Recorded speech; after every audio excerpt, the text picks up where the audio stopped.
Welcome, Guardians. We have another This Week at Bungie for March 3rd, 2022, the first 12 of March already. Feels like we were just reading the one for the first January post of the new year. But we're talking about the Vow of Discipline World First Raid. What a wild week it's been. Feels like just yesterday we were announcing the Witch Queen, and now we find ourselves on the doorstep of a World First Raid race. This is the weekend that many of you have been waiting for, strategically planning your power gains and grabbing armfuls of snacks from grocery store shelves. In under 2 days, the race begins. Let's get you up to speed. You can watch this video over on YouTube. If you're new to Destiny or have yet to engage in a raid, this is the pinnacle of our endgame content. Players around the world are challenged to compete, decoding devious puzzles while engaging in heavy combat through multiple activity encounters. We're not just talking a few enemies here and there, but hordes of combatants clawing away at lives and time while players race to the finish line. We expect no difference from the Vow of the Discipline, with multiple teams at the final boss trading attempts at reaching victory. Now, let's talk rules. The world's first race for Vow of the Discipline will take place in contest mode. This is a unique variant of the raid only offered for the first 24 hours. Capping every Guardian at a specific power level to ensure an even playing field. We announced last week that the 1530 power is your target, as this will be the highest power your Guardian will perform at against the enemies you face. Here's a quick bulleted list for all of you who are in the hunt for the world's first win. Vow of the Discipline race, or Vow of the Disciple. I've been saying discipline this whole time. Vow of the Disciple race timeline. Start is Sunday, March 5th, 10 a.m. Pacific, and Sunday, March 6th, 10 a.m. Pacific. Contest mode. Contest mode will cap all players at 20 power below each encounter for the raid for the full 24 hours of the race.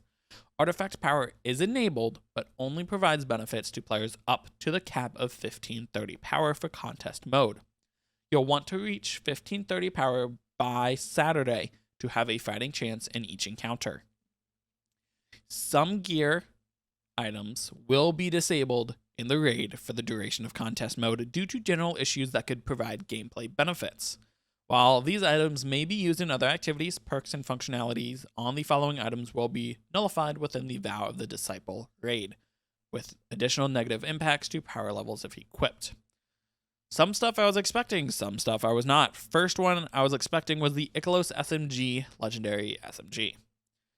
Didn't know this was overtuned, but apparently the Imperial Needle Legendary Bow. We have the Grand Overture Exotic Machine Gun, that thing shreds, and the Wardcliff Coil Exotic Rocket Launcher. As far as armor and mods go, Worm God Crest Titan Exotic Gauntlets, Peregrine Greaves Titan Exotic Legs, and the Suppressing Glaive Artifact Armor mod. Note, additional items may be disabled if items are found prior to the start of the race. Stay tuned to @BungieHelp on Twitter for the final list to be published on Saturday morning. Completion. The first team to complete all encounters, loot the final chest, and return to orbit will earn the title of World First. Note, the 6 fire team members present upon the completion of the final encounter will be declared the winners and will be awarded the World First title belts. Any member of the fire team who leaves during earlier encounters completions will not qualify. Winners will be announced via @Destiny of the Game after a validation process. More details on that below. You have a quick little glimpse of the raid belt. The art will be updated after the world's first completion, which is interesting. We'll be watching as players progress through each encounter, ensuring a fair race among all participants. Any players found to be breaking our terms of service, or manipulating game content can be subject to suspensions or bans. Once we recorded a fire team crossing the finish line, we'll spend some time validating a clean completion before announcing the world first fire team via @Destiny the Game on Twitter. Full rules and legal terms can be found here. If you complete the contest mode version of Vow of the Disciple during the first 24 hours, you'll receive a unique emblem to celebrate your victory. It's a very unique emblem. I really do like that one. Contest mode will be the ultimate challenge for many, but for others, it's a more fun and interesting to watch some Destiny PvE legends take it on. We'll be alongside you in Twitch chats and more as players make their way through the activity. If you'd like an additional space to watch as the race goes on, check out bungie.net/raidrace. Once the raid goes live, or tune into the Raid Day Tailgate hosted by Professor Broman and Rec1568. As tradition, there will also be some wonderful Bungie rewards unlocked for players to purchase if they take on this challenge. Jacket Quest. So if you're looking to show off your participation of the raid launch week and want something nice to wear on your evening walks, we also have a Vow of Disciple raid jacket offer for you to earn. I like it. I don't know how I feel about the tan outside. If I'm not mistaken, this is the first raid with a tan jacket. Everything else has been black. Moving right along, the special Bungie reward offer is only available to players who complete the Vow of the Disciple raid by March 15th, 2022 at 10 a.m. Pacific. You must place the order by March 31st, 2022 at the Bungie store. So this one's new. So seasonal pin. So for Vow of the Disciple, we'll also be introducing a new pin reward for those who complete the raid before the season concludes. Additional details and a cool preview image will be provided later, so stay tuned to the Bungie rewards page on the Bungie store. The seal pin for those who wish to display their mastery of the raid. Players who complete the Vow of the Disciple raid seal will also unlock a unique pin display on their jackets, backpacks, corkboards, or wherever they see fit. This pin will be available for purchase through the Bungie store to qualifying players through the end of the year, December 31st, 2022. Whoops. Outside of the race, there'll be some great loot to earn. Don't worry, there isn't a 24-hour timer on any of the weapons or armor pieces found throughout the raid, just completing for a single time. There's a pretty sweet emblem for you to collect. This is my favorite emblem. It's so cool looking. Kind of hope there's like a rainbow multicolor aspect within the raid. But take your time, hang out with friends, and enjoy the raid at your own pace. As always, we're excited to watch as you all dive in. Moving in to some stuff outside of the raid. The feedback never stops. We wouldn't have it any other way. Since the release of the Witch Queen, the team has been collecting and consuming player feedback. Paired with some late nights playing the content alongside you all, the team has identified a few areas of improvement.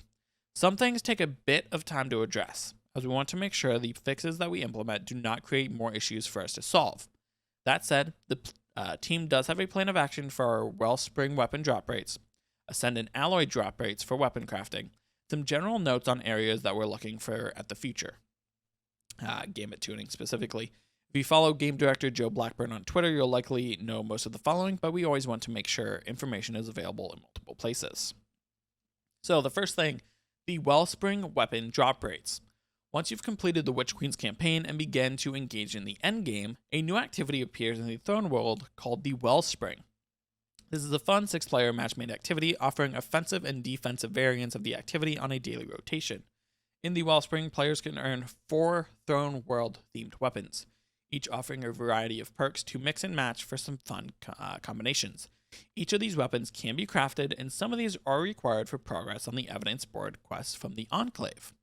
In a patch targeting next Thursday, we'll be increasing the drop rates for both standard and deep sight resonance versions of these weapons. Ascendant alloys. As you get deeper into the crafting game of the Witch Queen, you'll begin to unlock enhanced traits for your weapons. These come at a bit of a cost, each requiring Ascendant alloys. These currencies are meant to be of endgame rarity, coming from higher difficulty activities as you fine-tune your weapons through combat. In addition to these changes mentioned above, we'll be increasing your chances of receiving Ascendant alloy through Master Wellspring completions. Not just by the difficulty tier of the activity, but also based on your completion level. This will mean higher chances at earning Ascendant alloys for gold and platinum completions, which can be earned by defeating champions and completing the activity quickly. We will continue to monitor and adjust drop rates as the season progresses. Weapon crafting should not be locked behind end-game content for this stuff. Just IMO. Not a good look. Gambit Tuning. While we do not have any firm plans to share at the moment, the team wanted to highlight a few areas that we're actively monitoring. heavy weapon usage. With heavy ammo being available for clearing fronts as you collect motes, it's become far easier to have a tracking rocket or two in the tube, prepped and ready for an impending invader. Gjallarhorn packs a particularly decent punch, especially with tracking Wolfpack rounds after detonation. Invader frequency. While tuning to general invader frequency has helped to reduce back-to-back invasions from occurring as often, we're still seeing some general feedback that it can be difficult to handle invaders, especially during Primeval Phase.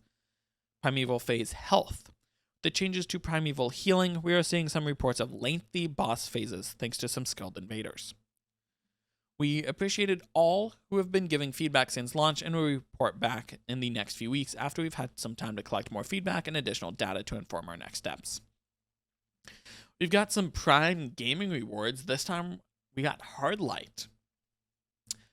Yes, Hard Light. You were one of the first exotics to drop from me in Destiny.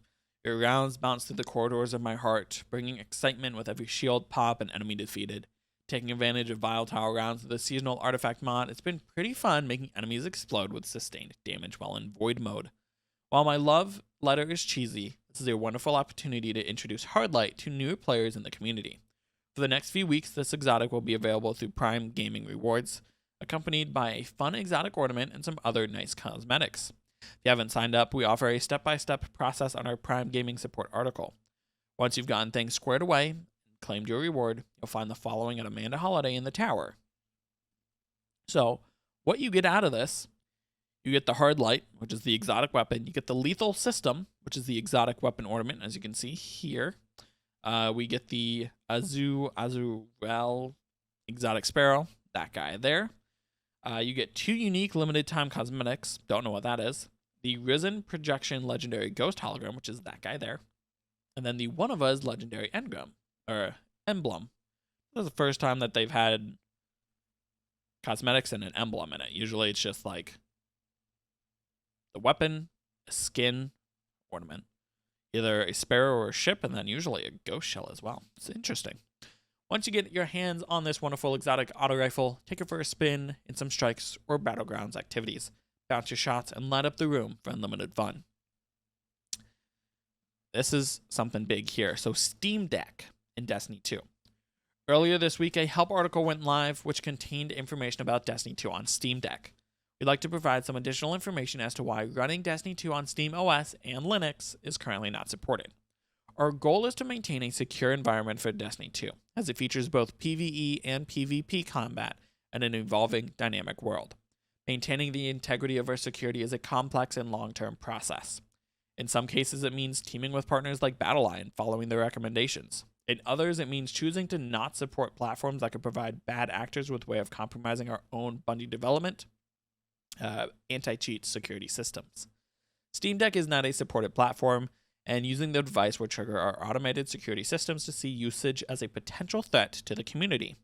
While we will investigate possibilities of new support and future platforms, we do not have any additional information at this time.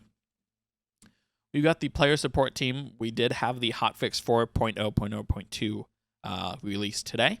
You can check out my video before this one covering what hotfix 4.0.0.2 had to cover. But some things that weren't covered in this.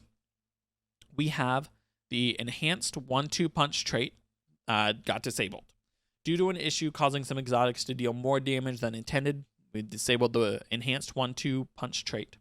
Weapons utilizing the enhanced 1-2 punch trait will function as the regular 1-2 punch trait until it's re-enabled on March 10th. Enhanced pulse monitor trait disabled. Due to an issue, we have disabled the enhanced pulse monitor trait. Weapons utilizing the enhanced perk will function as the regular perk until it's re-enabled after a future hotfix. So they told us what was wrong with the 1-2 punch. They didn't tell us what was wrong with the pulse monitor. Interesting. Wellspring armor rewards. Players who aren't getting rewards to drop from the Wellspring activity should be sure to claim any available armor rewards from Finch, the Throne World vendor. Claiming this armor should allow rewards to drop correctly from the Wellspring activity. Here are some known issues. We've got a decent chunk of them. Glaive mods are not dropping from legendary engrams. Multiple seasonal armor sets are no longer available to equip via armor synthesis. The No Time to Explain time portal will continue to shoot at defeated enemies. Titles gilded in previous seasons are displaying guild count instead of the earned title. Osteostriga Catalyst shape cost is required for subsequent reshapings of the weapon. This can be bypassed by reapplying the catalyst during the reshape process. The Paragon shader appears twice on the appearance screen. The Neiman Strides Hunter ornament appears twice on the appearance screen. Players may receive a Joining Allies prompt in certain areas of the Thavix boss encounter in the Exodus Crash Strike. Gambit Engram focusing cost is higher than intended. Dreaming tokens from the Wish Ender quest remain in players' inventories after removal of the quest. The Father's Sin sniper rifle does not automatically enable its kill tracker after crafting the weapon. Aeon Safe Exotic Titan gauntlets are missing a gold stripe. The Logic exotic ornament for the Lament is backwards when equipped. The Champion mod UI indicators on players' weapons will disappear after leaving a rift, utilizing the Secant Filament's exotic Warlock Legs perk. The reshaping of the Enigma questland can be stuck on the final step for some players. The Ascendant Alloy purchase limit on Master Rahul did not refresh at the weekly reset. Moving in, you have Movie of the Week again. It's nice to see My Name is Bife got the Dynasty for that. That is very nice. Art of the Week, just some stuff there. That's a little surprise there. So much to do, so little to see. Thanks for joining us for another TWAB. While I'm looking forward to the raid race on Saturday, I'm also looking forward to my sleep schedule getting back on track. This last week has been full of late nights that I'm used to. Thanks in part to the Legendary campaign and some sweet narrative content to chew on. Yeah, tell me about it. If you haven't already, I highly recommend digging into the Season of the Risen questline for this week. It's wonderful to dive even deeper into the backstories of characters we know and love, even if they can be somewhat dark. Before we go, I wanted to give a shout out to all of those who've been donating to our Game to Give charity incentive. Yesterday, many of you joined our stream and kept those donations rolling, smashing our goals within 1 hour of runtime. As promised, we have unveiled the Wear TWAB shirt, currently available for pre-order over on the Bungie store. 10% of profits from the sales of the Wear TWAB t-shirt will go to the Bungie Foundation. And that's the shirt. It's interesting that they did like very Witch Queen related like inspection, like you have two like Osiris is here, Seven is darker with like the sisters and Witch Queen and Ghost Stuff sisters again. Yo, Thursday, so important, dude. So important. Very nice though. Much love. Thank you all for being guardians of the world. Cheers, DMG. But that was a shorter TWAB than what we've been used to the past couple weeks with all that big content information. But as we get into Witch Queen deeper and deeper until we get about a month out from the new season, we're going to have some of these shorter TWABs. Obviously, it's expected, so not surprised there. But hope you guys are ready for this Vow of Disciple, not Discipline, World First Race over on Sunday. We're 2 days away.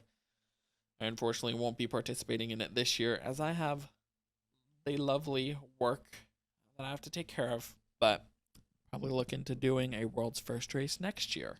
Or maybe if we get enough time for the returning raid, maybe I'll have some time to get off for that. But until next time, Guardians, as always, stay safe.